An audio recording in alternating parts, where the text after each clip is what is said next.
7 signs you're a hustler, not an entrepreneur.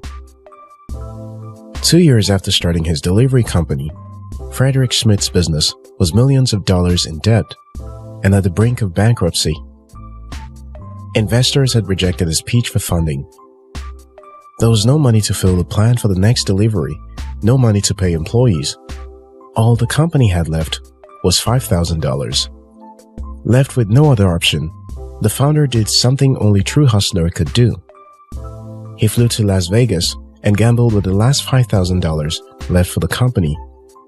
When he came back the following week, he had turned the $5,000 to $27,000, just enough money to pay for the company to stay in operation for another week. Today, his company, Fedex, is worth over $66 billion, delivering over 1 billion packages every year. This story illustrates the fact that most successful entrepreneurs are hustlers who would take daring risks to make their business succeed. However, it reveals that not every hustler is an entrepreneur. There are very clear distinctions between a hustler and an entrepreneur, and it is important that, as a business person, you understand this difference. In this video, you'll learn 7 signs you're simply a hustler and not an entrepreneur. Why being an entrepreneur who hustles is better than just being a hustler. Before we get to it, I'd like to invite you to subscribe to After School TV and hit the notification bell so that you can get notified when we publish new insightful videos like this. 1. You're only concerned about the next sale. First of all, let's use the story of FedEx to differentiate between a hustler and an entrepreneur. Imagine another guy who had $5,000 in his bank account. He needed to make more money, so he gambled at the same casino as Frederick and also made $27,000. The same activity, the same result. But their intents were different. While an entrepreneur like Frederick hustles as part of the process to build a business, a hustler hustles for immediate gain.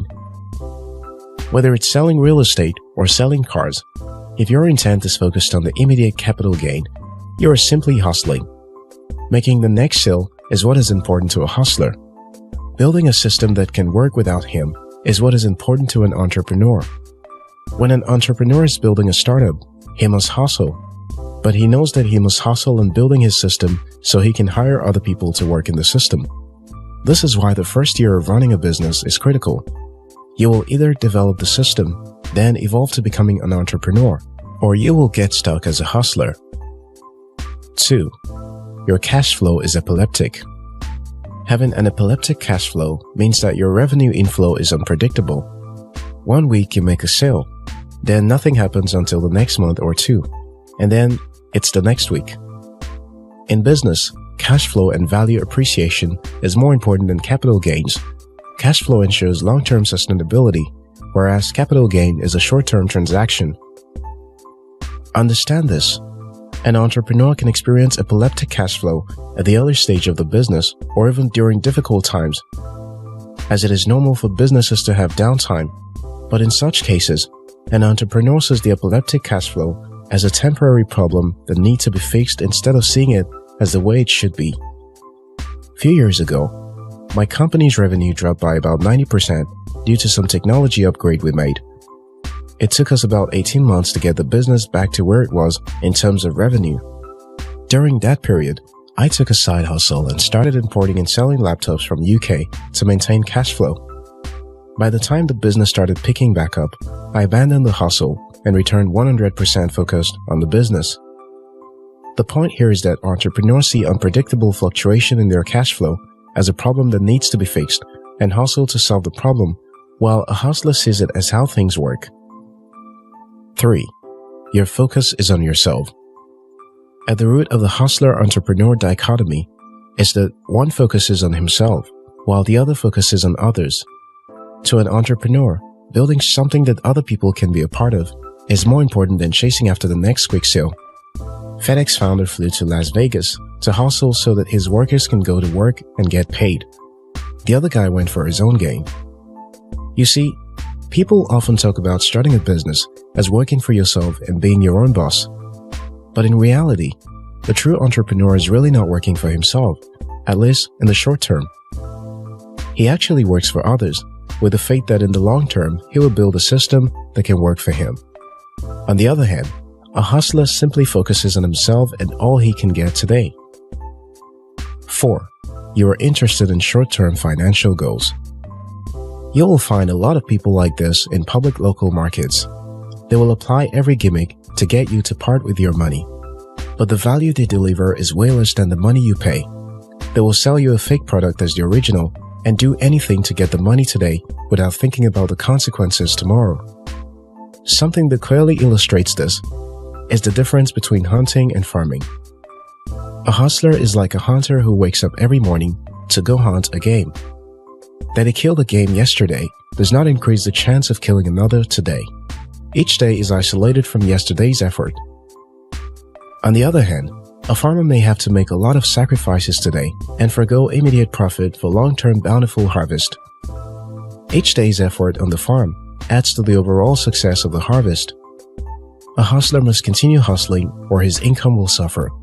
An entrepreneur can pick and choose when to hustle and when to strategize for the future. An entrepreneur is concerned about brand equity, word of mouth, creating a positive culture. These are all long-term assets that entrepreneurs develop over their hustler competitors. 5.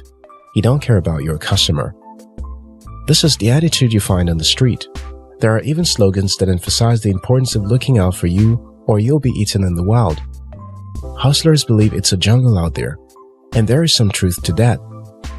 But entrepreneurs understand the importance of building trust in the midst of this chaos.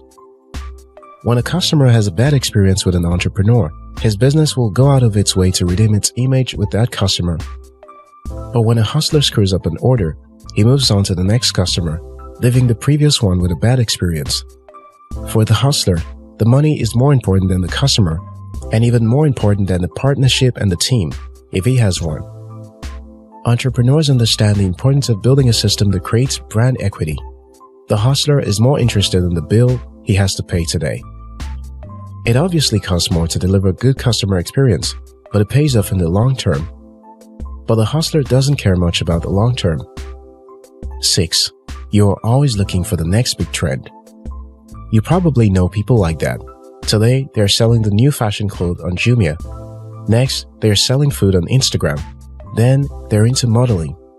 Some even glamorize this bad habit as being a serial entrepreneur. No, you are not an entrepreneur. You are a hustler. You will see a lot of this from some internet marketers who today are selling an ebook on how to start invitation business and tomorrow are selling how to get a girl to date you. An entrepreneur looks for how to take advantage of big trends to scale his business. A hustler simply wants to cash in on trends and move on to the next one. 7. You cannot see an end. A hustler can make a lot of money and a good living from his hustle. So the distinction is not about how much you can make as a hustler or entrepreneur today. The major distinction is with how much financial freedom and control you have in the future. For the hustler, there is really no end in sight. He remains a prisoner to his own system. He has to keep hustling because once he stops, his income stops. There is no end to it. However, an entrepreneur can see the end where he has built a system that can function without him. He can either decide to sell the business, start another business, or continue running the business. It's his choice to make once he gets to this end. For most entrepreneurs, getting to this end is usually a beginning of something new. Like I mentioned earlier, most entrepreneurs were and are still hustlers. They evolved and channeled their hustle into a system that works for them. Hustling should be a means to an end, not the end itself. Making the next sale is what is important to a hustler. Building a company and leading his team is what the entrepreneur is focused on. Being a hustler is not bad, but for a hustler to not evolve into an entrepreneur is a dead end. If you found this video helpful, like and share it with someone. If you're yet to subscribe to After School TV, now's a good time to hit the subscribe button. Until next time, your success matters.